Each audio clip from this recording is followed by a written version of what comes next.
Modi ji 15 minute gate खोल दो, बांग्लादेशियों का काम तमाम कर देंगे। কতটা জঘন্য নিকৃষ্ট জাতি হলে বাশার আল আসাদ পালিয়ে যাওয়ার পর এখন পর্যন্ত 500টার মতো স্থাপনা ইসরায়েল হামলা চালিয়েছে। পৃথিবীর কারো অনুমতি লাগেনি, পৃথিবীর কাউকে জিজ্ঞাসা করা লাগেনি। তাহলে দুনিয়াকে তারা কি পরিমাণ মগের মুল্লুক মনে করে। হয়তো হাসি ঠাট্টার ছলে বলতেছে যে এত মিনিটের মধ্যে ঢাকা দখল হয়ে যাবে, এত মিনিটের মধ্যে এই হয়ে যাবে, সেই হয়ে যাবে। এগুলো মজাক না, আল্লাহ আল্লাহর কসম বলতেছি, এটা মজাক না, এটা তাদের বাস্তবতা। কেন আমি নিজেও ভারতে ছিলাম, 3 বছর ছিলাম। আপনি যদি কাউকে দেখে শিক্ষা না পান তাহলে অবশ্যই ইহুদিদেরকে দেখে আপনি শিক্ষা নিতে পারেন। আমি প্রায় বক্তব্যে ইহুদিদের কথা বলি, তার মানে আমি ইহুদিদের প্রশংসা করছি না। ইহুদিদেরকে আল্লাহ সুবহানাহু ওয়া তাআলা কোরআন মাজিদে বলেছেন তারা অভিশপ্ত জাতি। কতটা জঘন্য নিকৃষ্ট জাতি হলে বাশার আল আসাদ পালিয়ে যাওয়ার পর এখন পর্যন্ত 500টার মতো স্থাপনা ইসরায়েল হামলা চালিয়েছে। পৃথিবীর কারো অনুমতি লাগেনি, পৃথিবীর কাউকে জিজ্ঞাসা করা লাগেনি। তাহলে দুনিয়াকে তারা কি পরিমাণ মগের মুল্লুক মনে করে যে অন্য একটা দেশের সীমানায় without any question, without any permission, না জাতিসংঘ না আমেরিকা, গত 24 ঘন্টায় 500-র অধিক স্থাপনায় হামলা চালিয়েছে। কি পরিমাণ উগ্র এবং কি পরিমাণ অভিশপ্ত হলে এটি হতে পারে। কিন্তু তাদের প্রশংসা করছি বা তাদের কাছে শিখার কথা বলছি কোন জায়গায়, যে পৃথিবীর বাস্তব রহস্য খ্রিস্টানেরাও জানে না। এই জন্য আপনি খ্রিস্টানদেরকে পাবেও যেতে দেখবেন, বারেও যেতে দেখবেন। পাবে গিয়ে জুয়া খেলবে, বারে গিয়ে মদ পান করবে। 1 সপ্তাহে যা ইনকাম করবে 2 দিনের উইকেন্ডে তা শেষ করে দিবে গার্লফ্রেন্ডের পিছনে বা আর যে কারো পিছনে।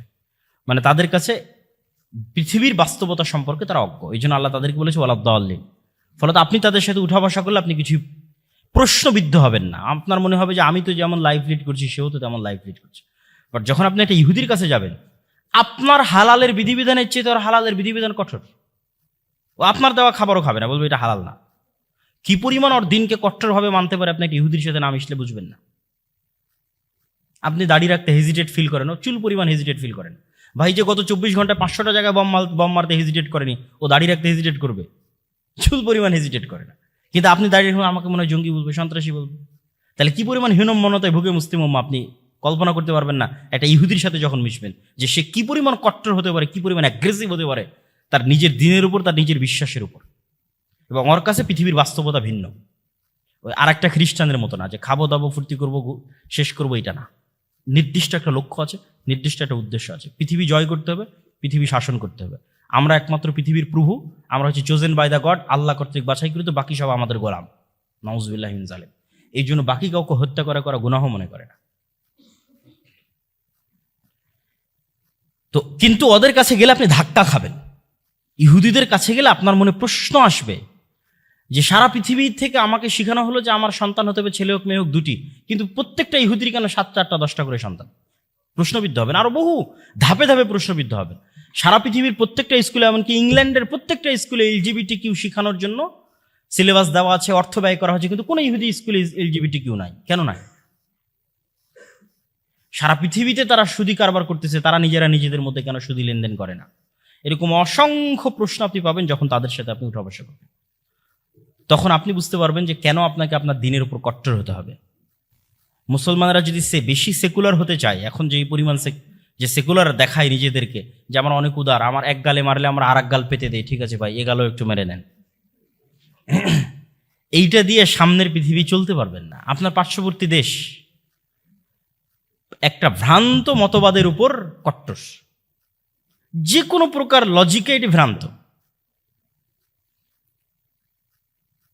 সেই ভ্রান্ত মতবাদের উপর সে কট্টর। কতটা কট্টর আপনারা পেপার পড়ছেন, নিউজ পেপার পড়ছেন, পড়ে আপনারা ফেসবুকে মজাক করতেছেন। বাট আল্লাহর কসম বলতেছি, এটা মজাক না, এটা তাদের বাস্তবতা। কেন আমি নিজেও ভারতে ছিলাম, 3 বছর ছিলাম। এটিকে তারা অন্তর দিয়ে কট্টরভাবে বিশ্বাস করে। কিন্তু আমরা মনে করতেছি না, এটা মজাক। হয়তো হাসি ঠাট্টার ছলে বলতেছে যে এত মিনিটের মধ্যে ঢাকা দখল হয়ে যাবে, এত মিনিটের মধ্যে এই হয়ে যাবে, সেই হয়ে যাবে। এগুলো মজাক না। তারা ওইভাবেই কট্টরভাবে বিশ্বাস করে অখণ্ড ভারতের থিওরিতে। ঠিক ইহুদিরা তাদের নিজ দিনের উপর কট্টর, এবং বহু ইউরোপিয়ান কান্ট্রিতে ডানপন্থী কট্টর খ্রিস্টানেরা ক্ষমতায় আসতেছে। তাহলে সারা পৃথিবী যাচ্ছে তার নিজ নিজ দিনের কট্টরতার দিকে। আপনার পার্শ্ববর্তী প্রতিবেশী ওপেন তার দিনের উপর কট্টর, কিন্তু আপনি সেকুলার সেকুলার সেকুলার সেকুলার। আপনি টিকতে পারবেন না, পরাধীন হয়ে যাবেন। আপনি স্বাধীন থাকতে হলে আপনাকে অবশ্যই আপনার দিনের উপর কট্টর হতে হবে, এবং এটাতে ভয় পাওয়া যাবে না, কম্প্রোমাইজ করা যাবে না। এটা কম্প্রোমাইজ করা হচ্ছে গোলামদের স্বভাব। আমরা যেহেতু 190 বছর ব্রিটিশদের গোলামি করেছি, ফলত ওইটা আমাদের রক্তে রক্তে মিশে আছে। তো সম্মানিত উপস্থিতি, আমি আমার বক্তব্য দীর্ঘায়িত করতে চাই না, আমি 2-1 মিনিটের প্রশ্ন উত্তরের জন্য দিতে চাই। সংক্ষিপ্ত আলোচনায় যেটি বুঝাতে চাইলাম যে সময়ের গুরুত্বের বিষয়ে আমাদের কোরআনে, আমাদের হাদিসে যেই পরিমাণ আয়াত এবং হাদিস আছে, আমাদের অতীত সালাফে সালেহিন যে পরিমাণ সময়কে কাজে লাগিয়েছে, এখনকার মুসলিম উম্মাহ সবচেয়ে বেশি সময় নষ্ট করতেছে, না দিনই না দুনিয়াবি। আমরা দুনিয়াবি জগতেও পিছিয়ে। আপনি বাংলাদেশের শিক্ষার সাথে ভারতের শিক্ষার তুলনা করেন। ভারতের যে অঞ্চলগুলো, বিশেষ করে বেঙ্গলোর, সেকেন্ড সিলিকন ভ্যালি এই সাবকন্টিনেন্টে, এগুলো পরিশ্রম ছাড়া হচ্ছে না। অবশ্যই সময়কে কাজে লাগানোর মাধ্যমে তারা এগিয়ে যাচ্ছে। আর আমরা এই দল ওই দল, রাজনীতি, মারামারি, গন্ডগোল, ক্ষমতা, কামড়াকামড়ি, এই করতে করতেই দিন শেষ। 2-3টা জিনিসের পিছনে আমাদের যুবক সমাজ বেশি সময় নষ্ট করতেছে, যা বক্তব্যের মধ্যে তুলে ধরলাম। আবারও সামারি বলি: 1, ডিভাইস অ্যাডিকশন তথা মোবাইল বা এই জাতীয় Facebook, YouTube, Twitter, Instagram, TikTok সময় নষ্ট। 2, নেশাদার দ্রব্যের মধ্যে সময় নষ্ট। 3, পাওয়ার প্র্যাকটিস তথা রাজনীতি, গণতান্ত্রিক রাজনীতি। এই গণতান্ত্রিক রাজনীতি ক্ষমতার নেশা যার মধ্যে একবার পেয়ে বসে, ওইটাও আর এক নেশার মতো, ওটাও আর এক আফিমের মতো। সেখান থেকে বেরিয়ে আসতে পারে না, একাডেমিক লাইফে ফোকাস করতে পারে না। ফলত আমাদের দেশের কোনো ইউনিভার্সিটি থেকে ওরকম যোগ্য স্টুডেন্ট, যারা ওই একাডেমিক জগতে সর্বোচ্চ পর্যায়ে পৌঁছে যাবে এরকম ভূমিকা রাখার মতো স্টুডেন্ট বের হয় না। আপনি কল্পনা করতে পারেন, যেই দিন বাংলাদেশে এই কোন এক বিশ্বকাপের ফাইনাল খেলা ঢাকা বিশ্ববিদ্যালয়ের রাজু ভাস্কর্যে বা টিএসসি চত্বরে হাজার হাজার ছাত্র একত্রিত হয়ে দেখছে, তখন আমি ইংল্যান্ডে, আমি তখন ইউনিভার্সিটি অফ ডান্ডি স্টুডেন্ট। কিন্তু ডান্ডিতে বুঝাই যাচ্ছে না যে আজকে এরকম একটা ফাইনাল বিশ্বকাপ হচ্ছে, এবং কোনো ইউনিভার্সিটি, না অক্সফোর্ড না ক্যামব্রিজ, যেখানে হাজার হাজার স্টুডেন্ট একত্রিত হয়ে খেলা দেখবে। আপনি চেক করেন, তাহলে আপনি কখনোই তাদেরকে পরাজিত করতে পারবেন না, যারা জ্ঞান এবং বিজ্ঞানে এগিয়ে যাচ্ছে, যারা সময়কে কাজে লাগাচ্ছে। আপনারা আগাতে হলে অবশ্যই আল্লাহ যেই সিস্টেমে এই পৃথিবীকে ডেভেলপ করেছে, আপনাদের বুঝার সুবিধার্থে বলতেছি যে এই পৃথিবীকে আল্লাহ সুবহানাহু ওয়া তাআলা যেই সিস্টেমে ডেভেলপ করেছে, ওই সিস্টেম অনুযায়ী আপনাকে আগাতে হবে। আর ওই সিস্টেম অনুযায়ী আগাতে গেলে আল্লাহ সুবহানাহু ওয়া তাআলা দেখেন না যে কে মুসলিম কে মুমিন। চেষ্টা করার পর আল্লাহ দেখেন মুসলিম মুমিন, কিন্তু চেষ্টা করার আগ পর্যন্ত, ঠিক আছে, এই বাটন চাপ দিলে এই মোবাইলে লাইট জ্বলবে, তো পৃথিবীতে এই কাজটা করলে আপনি ধনী হবেন। ওই কাজটা যদি মুমিন করে, মুসলিম করে, কাফির করে, আল্লাহ বাধাগ্রস্ত করেন না, আল্লাহ তাকে ধনী করে দেন। এই কাজটা করলে আপনি ক্ষমতায় যাবেন, ওইটা যে করে আল্লাহ সুবহানাহু ওয়া তাআলা তাকে ক্ষমতায় যাওয়ার রাস্তা করে দেয়। তো ওই বাটনগুলো তো আপনাকে চাপতে হবে, ওই চেষ্টা তো আপনাকে করতে হবে, নাহলে তো আপনি গোলামি থাকবেন।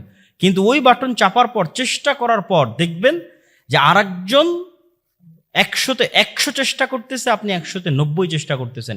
আর আরেকজনের সক্ষমতা 100-তে 100, আপনার সক্ষমতা 100-তে 50, তারপর আল্লাহ আপনাকে বিজয়ী করে দিবে, তখন আপনি আল্লাহর সাহায্য পাবেন। কিন্তু ঘরে বসে সময় নষ্ট করে, ঠিক আছে, এইভাবে ফালতু পরস্পর বিরোধী অন্তর্দ্বন্দ্ব, অন্তর্কলহ, মারামারি, গন্ডগোল, নেশাদার দ্রব্য ইত্যাদির মধ্যে গিয়ে কখনোই আপনারা স্বাধীন হতে পারবেন না, মুক্তি পাবেন না।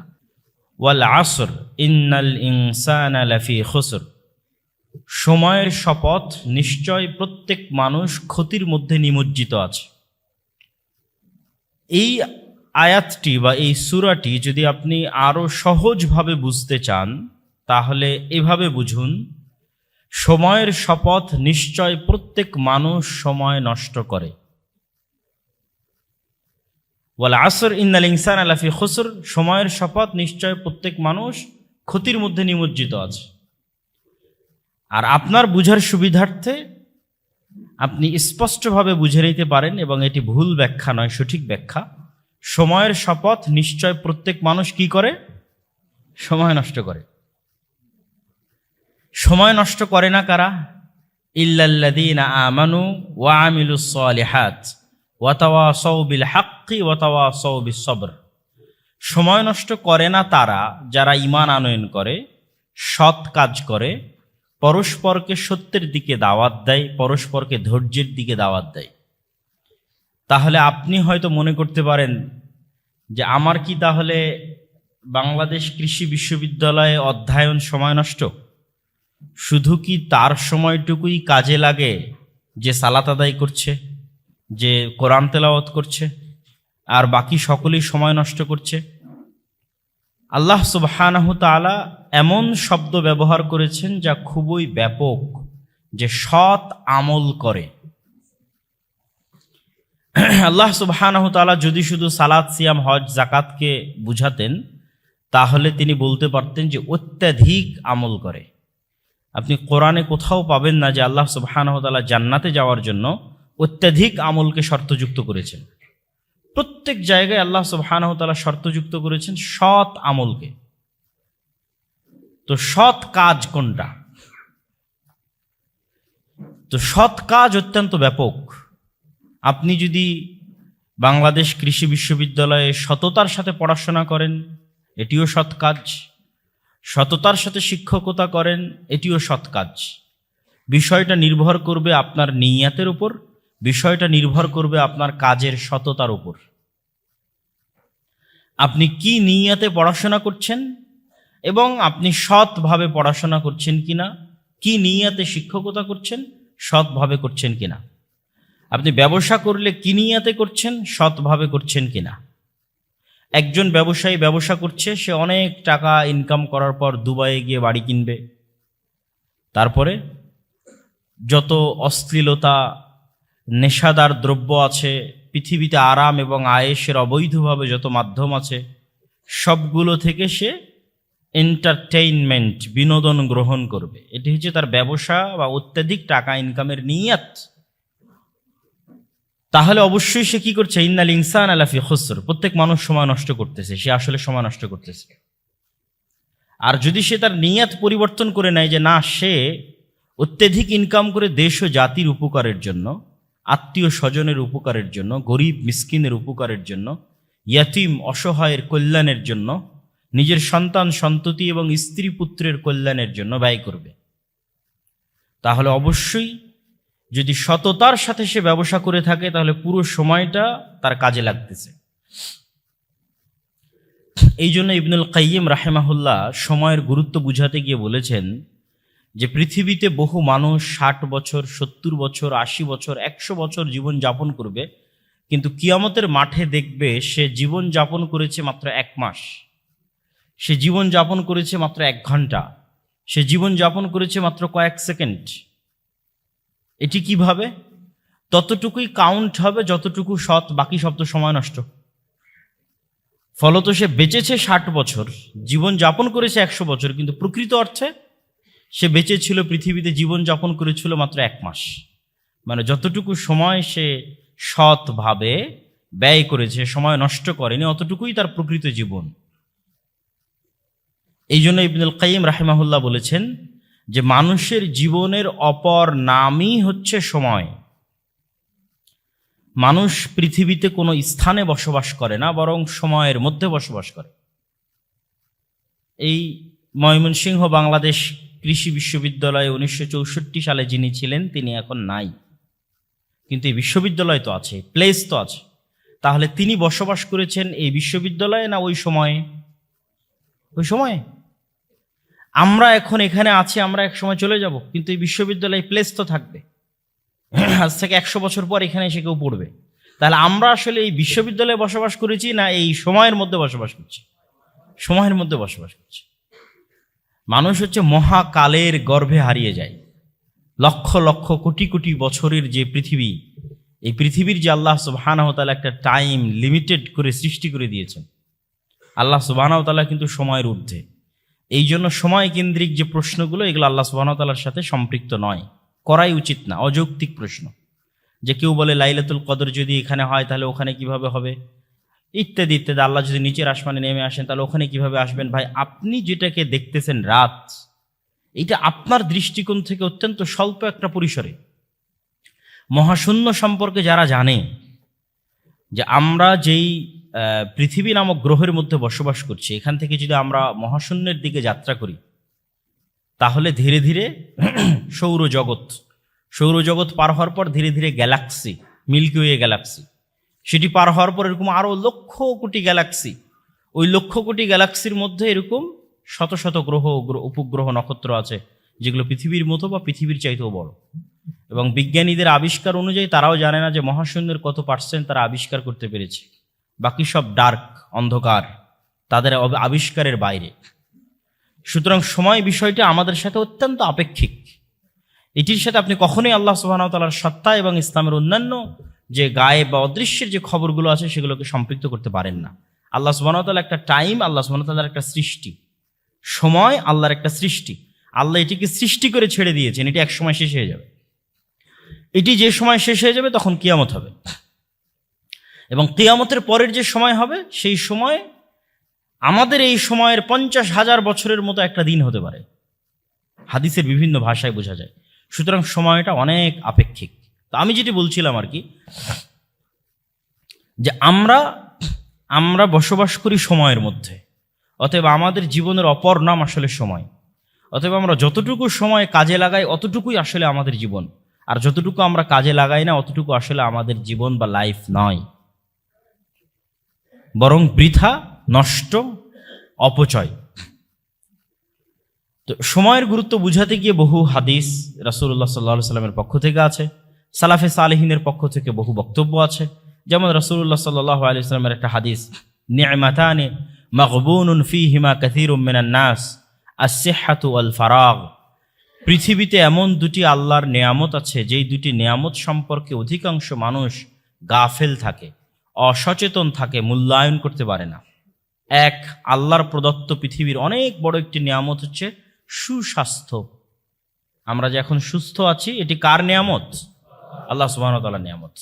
এটিকে মানুষ মূল্যায়ন করা জানে না, আল্লাহর নবী বলছেন। দুই, অবসর সময়কে মানুষ মূল্যায়ন করা জানে না। আল ফারাগ মানে অবসর সময়। এই জন্য অন্য একটি হাদিসে রাসূলুল্লাহ সাল্লাল্লাহু আলাইহি ওয়াসাল্লাম বলেছেন যে তোমরা 5টি বিষয়ের পূর্বে ইগতানিম খামসান ক্বাবলা খামসিন, 5টি বিষয়ের পূর্বে 5টি বিষয়কে তোমরা গুরুত্ব দাও। হায়াতাকা ক্বাবলা মাউতিক, মৃত্যুর পূর্বে জীবিত যে আছো এটিকে গুরুত্ব দাও, মূল্যায়ন করো। ওয়া সিহহাতাকা ক্বাবলা সাকামিক, অসুস্থ হওয়ার পূর্বে সুস্থ যে আছো এটিকে গুরুত্ব দাও। ওয়া ফারাগাকা ক্বাবলা শুগলিক, এখন যে ফ্রি আছো, অবসর আছো, এই অবসর সময়কে গুরুত্ব দাও ব্যস্ত হওয়ার পূর্বে। ওয়া শাবাবাকা ক্বাবলা হারামিক, আর বৃদ্ধ হয়ে যাওয়ার পূর্বে যৌবন যে যুবক যে আছো এই যুবক সময়টাকে গুরুত্ব দাও। ওয়া গিনাকা ক্বাবলা ফাকরিক, আর হাতে যদি সচ্ছলতা থাকে তাহলে দারিদ্রতা আসার পূর্বে সেই সচ্ছলতাকে গুরুত্ব দাও। যদিও দিন শেষে এই প্রত্যেকটা বিষয় সময়ের সাথেই কানেক্টেড। আপনার যৌবন, আপনার বার্ধক্য সেটিও সময়ের সাথে কানেক্টেড। আপনার ব্যস্ততা, আপনার অবসর সেটিও সময়ের সাথে কানেক্টেড। তো সবকিছুই সময়ের সাথে সম্পৃক্ত। আপনারা সুস্থ আছেন, অসুস্থ হবেন, সবই সময়ের সাথে সম্পৃক্ত। তারপরও রাসূলুল্লাহ সাল্লাল্লাহু আলাইহি ওয়াসাল্লাম ভিন্নভাবে এই 5টি জিনিসকে মূল্যায়নের জন্য আমাদেরকে বলেছেন। আর সময়ের মধ্যে পৃথিবীর সবচেয়ে গুরুত্বপূর্ণ সময়, যেই সময়টা কখনোই অলসতায় কাটানো উচিত নয়, সেটি হচ্ছে ফজরের পরের সময়। রাসূলুল্লাহ সাল্লাল্লাহু আলাইহি ওয়াসাল্লাম বলেন, আল্লাহ সুবহানাহু তাআলা আমার উম্মতের জন্য বরকত রেখেছেন ফি বুকুরিহা, সকালে। আমার উম্মতের জন্য আল্লাহ সুবহানাহু তাআলা বরকত রেখেছেন কখন? সকালে। এই জন্য সালাফে সালেহিনের পক্ষ থেকে বর্ণিত আছে যে লা ইয়ানামুনা বা'দা সালাতিল ফজর। কোন সালাফে সালেহিন মানে অতীতে চলে যাওয়া বড় বড় আলেম ওলামাগণ, তারা কখনোই ফজরের সালাতের পর ঘুমাতেন না। যদি কখনো লম্বা সফর বা রাত জাগার মতো কোনো কাজ করতেন তাহলে ফজরের সালাতের পর ইয়ান্তাজিরুনা ইলা তুলুইশ শামস, ফজরের সালাতের পর অপেক্ষা করতেন সূর্য ওঠা পর্যন্ত। সূর্য উঠলে ঘুমিয়ে যেতেন। মানে কারো যদি বিশ্রামের দরকার হয় সকালে, তাহলে সে ফজরের পর কি উঠা পর্যন্ত অপেক্ষা করবে? সূর্য ওঠা পর্যন্ত অপেক্ষা করবে। কিন্তু দেখবেন যে আমাদের লাইফস্টাইল, পুরো মুসলিম উম্মার লাইফস্টাইল চেঞ্জ হয়ে গেছে। পাশ্চাত্য বা ওয়েস্টার্ন কালচার কর্তৃক প্রভাবিত হয়ে আমরা দিন দিন, এবং মোবাইলের মতো ডিভাইসের সাথে আমাদের যে অ্যাডিকশন, আসক্তি, এই আসক্তির কারণে আমরা রাতকে গভীর থেকে গভীরতর করছি, আর সকালে অবশ্যই শতভাগ ছাত্রের কত পার্সেন্ট ছাত্র সকালে ফজরের পর জেগে থাকে আল্লাহ সুবহানাহু ওয়া তাআলা ভালো জানে, বা পুরো মুসলিম উম্মার একই অবস্থা। অথচ ঘুমানোর সুন্নাতের ক্ষেত্রে রাসূলুল্লাহ সাল্লাল্লাহু আলাইহি ওয়াসাল্লাম বলেছেন যে এশার পরে কোনো কথা হবে না, এশার পরে ঘুমিয়ে যেতে হবে। আমরাও বিজ্ঞানী যারাই যে কোনো, এখানে ডাক্তারও বক্তব্য দিয়েছেন, তাদের কাছে জিজ্ঞেস করতে পারেন। যে কোনো ডাক্তারের কাছে গেলে ডাক্তারেরা আপনাকে সকাল সকাল ঘুমানোর পরামর্শ দেবে। মানুষের ঘুমের সবচেয়ে গভীর সময়টা রাত 9টা, 10টা, 11টার মধ্যে পার হয়ে যায়, এবং ওই রাতে আগে উঠার জন্য বলবে। আর এটি সবচেয়ে স্বাস্থ্যসম্মত। আমাদের নবী মুহাম্মদ সাল্লাল্লাহু আলাইহি ওয়াসাল্লাম এশার পরপর দ্রুত ঘুমিয়ে যেতেন, আর ওই রাতে আগে উঠতেন, আগে উঠে তাহাজ্জুদের সালাত আদায় করতেন। তাহাজ্জুদের সালাত বা রাতে উঠে সালাত 2 রাকাত হলেও মানুষের জীবনে বৈপ্লবিক পরিবর্তন ঘটাতে পারে। মানুষ যদি পৃথিবীর মহা থেকে মহা সফলতম কাজ করতে চায় এবং আল্লাহ সুবহানাহু ওয়া তাআলার রহমত এবং বরকতের সাথে করতে চায় এবং সফল হতে চায়, তাহলে সে রাতের শেষ অংশের কোনো বিকল্প নেই, যেটি আল্লাহ সুবহানাহু ওয়া তাআলা তার রাসূলকে উদ্দেশ্য করে বলেছেন যে অচিরেই আমরা আপনার প্রতি কাওলান সাকিলা, অনেক ভারী একটি কিতাব আপনার প্রতি অবতীর্ণ করব। ফাতাহাজ্জাদ বিহি নাফিলাতাল লাক, অচিরেই আল্লাহ সুবহানাহু ওয়া তাআলা আপনাকে গুরু দায়িত্ব প্রদান করবেন। ওই গুরু দায়িত্ব পালন করা যেন আপনার জন্য হালকা হয়, সহজতর হয়, এই জন্য আপনি অভ্যাসী হন রাতে সালাত আদায় করতে। অল্প থেকে অল্প পরিমাণ আপনি রাতে সালাত আদায় করতে অভ্যাসী হন, যাতে আল্লাহ আপনার প্রতি যে বিশাল কিতাব অবতীর্ণ করছে সেটি বহন করা, এটি মানুষের মাঝে প্রচার করা এবং রিসালাতের এই গুরু দায়িত্ব পালন করা আপনার জন্য যাতে সহজ হয়। এবং বর্তমান পৃথিবীতেও যারা সাকসেসফুল সফল মানুষ আছে, তাদের অধিকাংশের 90% অধিকাংশের আপনি ঘুম থেকে উঠার ডাটা যদি চেক করেন গুগলে সার্চ দিয়ে, যে তারা কখন ঘুম থেকে উঠে, তাহলে আপনি দেখবেন যে বেশিরভাগ আপনাদের সেকুলার দৃষ্টিভঙ্গি অনুযায়ী যাদেরকে আমরা সাকসেসফুল মনে করছি, ইসলামিক পয়েন্ট অফ ভিউ থেকে নয়, সেকুলার পয়েন্ট অফ ভিউ থেকে যাদেরকে সাকসেসফুল মনে করছি দুনিয়াবী জীবনে, তারাও তাদের রুটিনে সকালে উঠাকে গুরুত্ব দেয়। তারা সালাত আদায় করুক অথবা না করুক, ভোর 5টা, ভোর 6টা, যে যত দ্রুত সম্ভব উঠার চেষ্টা করে। আর অস্ট্রেলিয়াতে এটা সম্পূর্ণ জাতিগত কালচার, যে অস্ট্রেলিয়ানরা জাতিগতভাবে দ্রুত ঘুমাতে যায়, জাতিগতভাবে দ্রুত সকালে উঠে।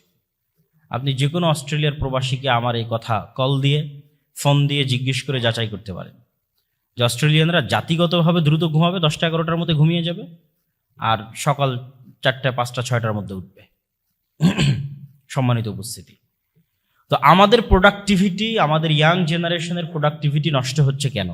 সময়কে সঠিকভাবে কাজে লাগাতে না পারার কারণে। আর এই প্রোডাক্টিভিটি নষ্ট হওয়ার ফলে, যেমন রাসূলুল্লাহ সাল্লাল্লাহু আলাইহি ওয়াসাল্লামের যে হাদিসগুলো, ফজরের সালাত কেন্দ্রিক যে হাদিসগুলো আছে, সেই হাদিসগুলো যদি পড়েন তাহলে আপনি প্রোডাক্টিভিটির একটা কিছু হলেও আলামত সেই হাদিসগুলোতে পাবেন। যে ব্যক্তি ফজরে উঠলো না, ঘুমিয়ে থাকলো, বেশি দেরি করে উঠলো, তার সকাল হবে শয়তানের সাথে, এবং তার সকাল হবে শরীরে একটা ম্যাজ বা দুর্বল ভাব। আপনাদের আঞ্চলিক ভাষায় কি বলে, যে শরীরটা কোনো কাজের জন্য তখন অতটা প্রোডাক্টিভ থাকবে না, মন মানসিকতা কোনো কাজের জন্য প্রস্তুত থাকবে না, বরং সারাদিন একটা অলসতা কাজ করবে শরীরের মধ্যে, সারাদিন একটা ঘুম ঘুম ভাব কাজ করবে শরীরের মধ্যে। ফলত অটোমেটিক আপনার প্রোডাক্টিভিটি ডাউন হয়ে যাবে। কিন্তু আপনি যদি ফজরে উঠেন, অজু করেন, সালাত আদায় করেন, একটু ব্যায়াম করেন, এক্সারসাইজ করেন, একটু কোরআন তেলাওয়াত করেন, তাহলে আপনি পৃথিবীর যে পেশাতেই থাকেন, যে পেশায় থাকেন, as a student, as a teacher, businessman, যে কোনো পেশা, সেই পেশায় আপনি অবশ্যই অন্য আর 10 জন যারা আপনার প্রতিযোগী আছে তাদের চাইতে আপনি এগিয়ে থাকবেন, শতভাগ এগিয়ে থাকবেন। সে যদি কৃষক হয় তবু অন্য কৃষকদের চাইতে এগিয়ে থাকবে যদি সে সকাল সকাল উঠে কাজ শুরু করে। এবং স্টুডেন্টরা তাদের লাইফে এটি পরীক্ষা করে দেখতে পারে যে যেই দিন আপনি ফজরকে কাজে লাগাবেন, সকালকে কাজে লাগাবেন, সেই দিন দেখবেন যে আপনার সারাদিনের সকল কাজ মনে হবে জোহরের আগেই শেষ হয়ে গেছে। বিশেষ করে ছুটির দিনগুলোতে যদি আপনি পরীক্ষা করে দেখেন যে আজকে অনেক কাজ হাতে নিয়ে আপনি বসেছেন পড়ার টেবিলে, দেখবেন ফজরের সময় বা ফজরের আগে উঠে বসেছেন, দেখবেন জোহর হতে হতে এত বেশি পরিমাণ আপনার পড়া হয়ে গেছে, এত বেশি পরিমাণ কাজ শেষ হয়ে গেছে, যেটি আপনি ভোর 10টায় বা 11টায় বা 9টা 10টায় উঠে শুরু করলে রাত 12টা 1টা পর্যন্ত করেও শেষ করতে পারতেন না, সেটি ওই দিন জোহরের আগেই শেষ হয়ে গেছে। এটি যে কেউ তার নিজ নিজ লাইফে পরীক্ষা করতে পারেন। সম্মানিত উপস্থিতি, তাহলে আমাদের সময়ের গুরুত্ব শীর্ষক এই সংক্ষিপ্ত আলোচনার যে সামারি বা সারমর্ম যদি আমরা দাঁড় করাই, সেটি হচ্ছে আমাদের জীবনের অপর নাম সময়। প্রত্যেক মানুষ সময় নষ্ট করে, তবে তারাই সময় নষ্ট করে না যারা এই সময়কে কাজে লাগায়, এবং কিয়ামতের মাঠে কাজে লাগানো সৎ আমল যারা করবে ততটুকুই কাউন্ট হবে। সেটি 1 মাস 1 বছর 2 বছর হতে পারে। সুতরাং আমরা কতটুকু কাজে লাগাচ্ছি, আমাদের সময়কে কতটুকু প্রোডাক্টিভ ওয়েতে ইউজ করতেছি, সেটি আমাদের উপর আল্লাহ সুবহানাহু ওয়া তাআলার পক্ষ থেকে অনেক বড় একটি আমানত, জিম্মেদারি এবং দায়িত্ব। আমাদের বহু সালাফে সালেহিন সময়কে গুরুত্ব দিয়েছেন। গুরুত্ব দেওয়ার কারণে তারা সময়ে বরকত পেয়েছেন। সময়ের বরকত কিন্তু ভিন্ন জিনিস। যেমন ইমাম তবারি, একজনের নাম বলি, ইমাম তবারি রাহিমাহুল্লাহ, যার তাফসিরে তাবারি আছে, যার তারিখ তাবারি আছে, তার যত লিখিত গ্রন্থ আছে আপনি যদি এখন জমা করেন তো আপনার ব্রেন এটা ধরবে না, যে ব্রেন কাজ করবে না যে ওনার লাইফকে যদি আপনি ওনার বইয়ের পাতা অনুযায়ী ভাগ দেন, একদম জন্মের পর থেকে ধরেও যদি উনি যত পৃষ্ঠা লিখেছে অত পৃষ্ঠাকে ওনার লাইফের প্রতিটা দিন অনুযায়ী ভাগ দেন, তবুও দিনে যত পৃষ্ঠা পড়ে মানুষ সকল কাজ বাদ দিয়ে, খাওয়া দাওয়া নামাজ কালাম সব কিছু বাদ দিয়েও যদি লেখে তবুও লিখতে পারবে না।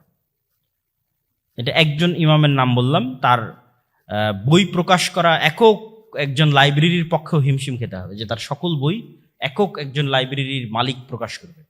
300 থেকে 350 বইয়ের লেখক তিনি।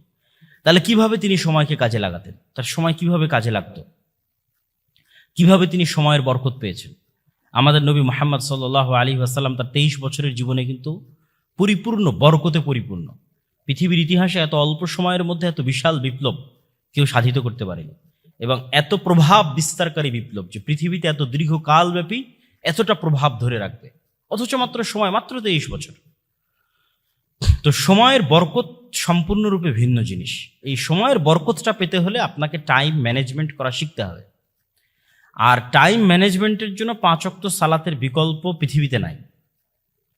যে টাইম ম্যানেজমেন্টের যত টাস্ক, যত টুলস, যত পদ্ধতি, যত ওয়ে যাই বলেন না কেন, 1 নম্বরে থাকবে 5 ওয়াক্ত সালাত, যদি কেউ প্রপারলি সেটিকে প্রয়োগ করতে পারে।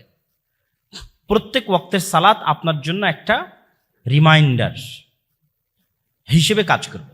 আপনি হয়তো ক্রামবোর্ড খেলায় ব্যস্ত আছেন, হয়তো কোনো একটা দেখা যাচ্ছে বাংলাদেশ ক্রিকেট বা এরকম কোনো একটা ফুটবল খেলা হয়তো দেখছেন, কিন্তু আপনি সালাতকে টপ প্রায়োরিটি দেন। যদি এই কাজগুলো ঠিক না, কিন্তু দেখবেন ওই যে সালাতের জন্য আপনি উঠে গেলেন, সালাতটা না থাকলে আপনি এটা ঘন্টার পর ঘন্টা দেখতেই থাকতেন। হয়তো নেটফ্লিক্সে কোনো মুভি দেখছেন, ঘন্টার পর ঘন্টা দেখতেই থাকছেন, সময় নষ্ট হয়ে যাচ্ছে, আপনি বুঝতে পারছেন।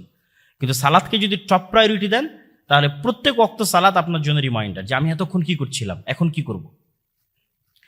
এই প্রশ্নটা করার অন্তত সময় এবং সুযোগ আপনি নিজেকে পাবেন।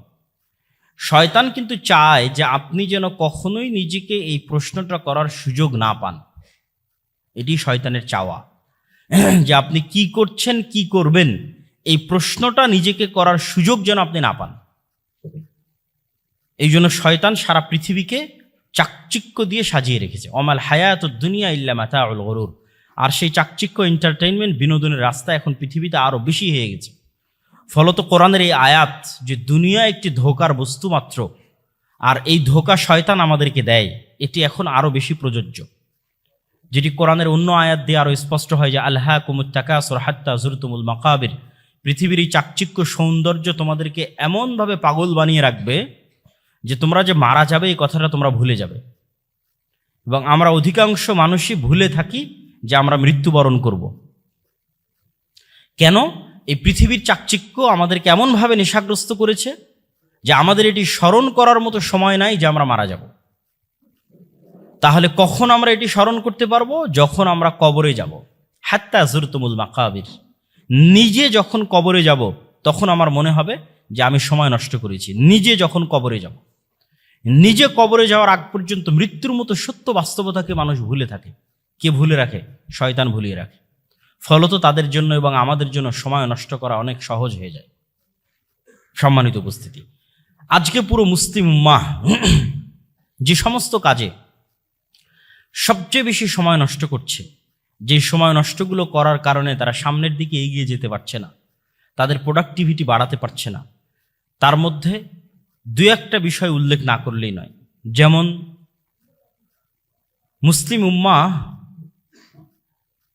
প্রোডাক্টিভিটির চাইতে পরস্পরের প্রতি হিংসা বিদ্বেষ এবং পরস্পরের প্রতি যে ছোট মন মানসিকতার পরিচয়, এটির পিছনে অনেক সময় নষ্ট করে।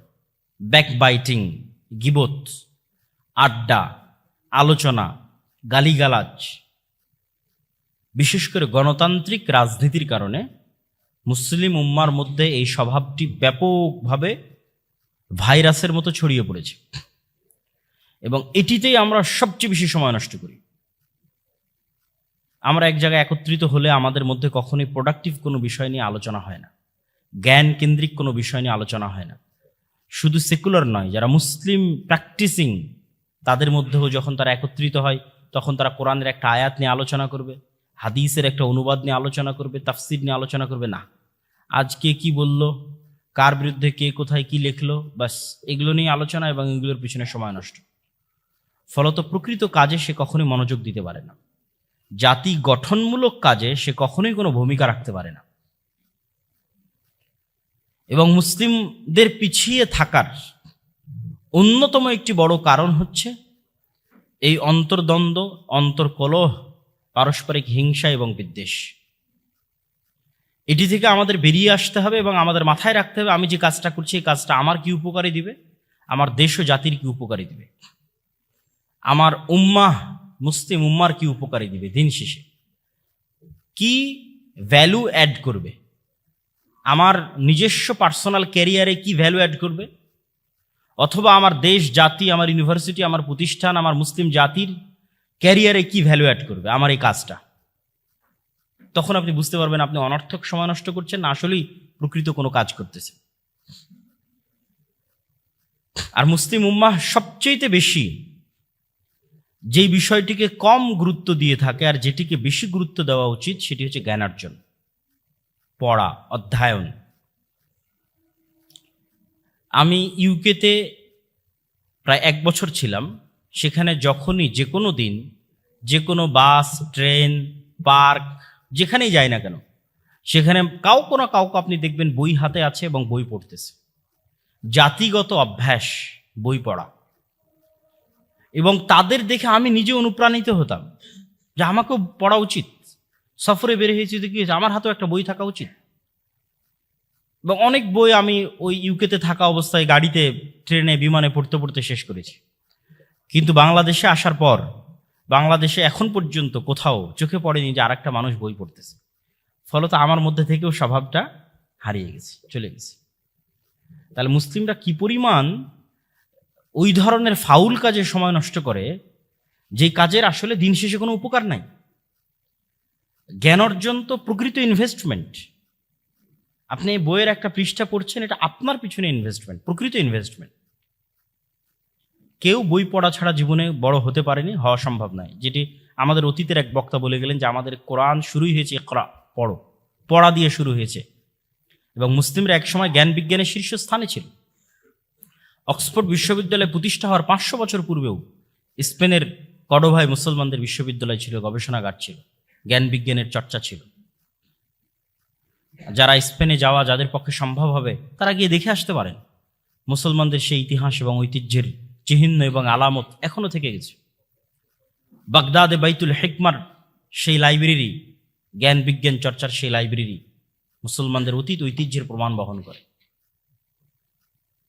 কিন্তু মুসলমানেরা সেই জ্ঞান চর্চা হারিয়ে ফেলেছে এবং এমন সব অনর্থক কাজে লিপ্ত হয়েছে যেই প্রত্যেকটা কাজ সময় নষ্ট। ওয়াল আসর ইন্নাল ইনসানা লাফি খুসর, যে প্রত্যেক মানুষ সময় নষ্ট করতেছে। আমরা মুসলিমরা এই যুগে সবচেয়ে বেশি সময় নষ্ট করতেছি, ফলত আমরা পৃথিবীতে সবচেয়ে পিছিয়ে। কিন্তু আমাদের অতীত সালাফে সালেহিন তারা সময় নষ্ট করেননি। এখন যারা জ্ঞান বিজ্ঞানে এগিয়ে আছে তাদের মধ্যে আর আমাদের মধ্যে একটা পার্থক্যের কারণে যারা এখন জ্ঞান বিজ্ঞানে এগিয়ে আছে তারা আমাদের জন্য কল্যাণকামী হতে পারছে না, কিন্তু মুসলিমরা যখন জ্ঞান বিজ্ঞানে এগিয়ে ছিল তখন তারা কল্যাণকামী ছিল। আপনি মুসলিমদের হিস্ট্রিতে কখনো পাবেন না যে কর্ডোভায় অথবা গ্রানাডায় অথবা বাগদাদে কখনো জ্ঞান জাত পাত কালার ভেদে বিতরণ করা হয়েছে, যে তুমি মুসলিম না সুতরাং তুমি জ্ঞান অর্জন করতে পারবে না, এটা পাবেন না। সেকেন্ড, আরেকটা জিনিস পাবেন না যে ঠিক আছে তুমি জ্ঞান অর্জন করতে চাও টাকা দাও, এইটা পাবেন না। মুসলমানেরা জ্ঞানকে মনে করেছে সাদাকায়ে জারিয়া, আসলে এটি সাদাকায়ে জারিয়া। এই জন্য মুসলমানেরা সাদাকায়ে জারিয়ার মতো জ্ঞান বিতরণ করেছে। ইউরোপ থেকে জ্ঞান শিখে তারা ইউরোপকে উন্নত করেছে। এটি অবাস্তব কিছু না। স্পেনের সীমানা ফ্রান্সের সাথে কানেক্টেড। মুসলমানদের যে বিজয় অভিযান, সেই বিজয় অভিযান স্পেন এবং ফ্রান্সের মধ্যে সীমানা হিসেবে ব্যবহৃত হওয়া যে পাহাড়ের যে শ্রেণী আছে, পাহাড়ের যে পর্বতমালা আছে, সেই পর্যন্ত গিয়ে শেষ হয়ে গেছে। ওই পর্বতমালা পর্যন্ত মুসলমানেরা অভিযান নিয়ে গেছিল, কিন্তু শীতকাল হওয়ায়, বরফ আচ্ছাদিত অঞ্চল হওয়ায় আর মুসলমানেরা শীতের সাথে ঠান্ডার সাথে পরিচিত না হওয়ায় সেই যুদ্ধে পরাজয় হয়। এই জন্য অদ্যবধি এখন পর্যন্ত যে সমস্ত অঞ্চলে শীত বেশি ওই সমস্ত অঞ্চলে মুসলমান কম। কেননা ইসলামের যেখানে উত্থান হয়েছে সেটি শীত প্রবণ অঞ্চল ছিল না, গরম প্রবণ অঞ্চল। ফলত মুসলমানরা ওই সমস্ত জায়গায় দ্রুত বিজয় করতে পেরেছে যেগুলো তাদের আবহাওয়ার সাথে বেশি কানেক্টিং ছিল, তাদের আবহাওয়ার সাথে বেশি সুইটেবল ছিল, ওগুলোই তারা বেশি বিজয় করতে পেরেছে। তো ওই স্পেনের সীমানার সাথে ফ্রান্সের সীমানা কানেক্টেড। তো স্পেনে যখন মুসলমানেরা জ্ঞান বিজ্ঞানের কেন্দ্র, তখন শতভাগ ফ্রান্স ইতালি থেকে মানুষজন ওখানে এসে জ্ঞান শিখে গেছে। এটি ভূ রাজনৈতিকভাবেও প্রমাণিত। কিন্তু এখন যাদের কাছে জ্ঞান বিজ্ঞান আছে তারা বলতেছে তুমি শিখতে চাও টাকা দিতে হবে। আপনি ইউরোপের একটা বিশ্ববিদ্যালয় 1 বছরের একটা মাস্টার্স কোর্স যদি স্কলারশিপ না পান কত টাকা লাগে আপনি দেখতে পারেন কত লাগে। বাংলাদেশের ইউনিভার্সিটির র্যাঙ্কিং অনুযায়ী 30, 32, 40, 45, 50 লক্ষ পর্যন্ত লাগতে পারে অনলি 1 বছর। 1 বছরের জন্য আপনি তাদের কাছে শিখতে যাবেন, এত টাকা আপনাকে পে করতে হবে। তাহলে কি পরিমাণ নলেজকে তারা কুক্ষিগত করে রেখেছে। মুসলমানদের কাছে যখন নলেজ ছিল তারা এটা কুক্ষিগত করেনি, তারা এটি পৃথিবীকে সাদাকায়ে জারিয়া হিসেবে বিতরণ করেছে। তো আমরা যেটি বলছিলাম, তো এই কুক্ষিগত করার পিছনের আমাদেরও দায় আছে। কেন? আমরা সময় নষ্ট করি। আমরা মুসলমানেরা আমাদের সময়কে প্রোডাক্টিভ ওয়েতে কাজে লাগাই না, কিন্তু তারা লাগায়।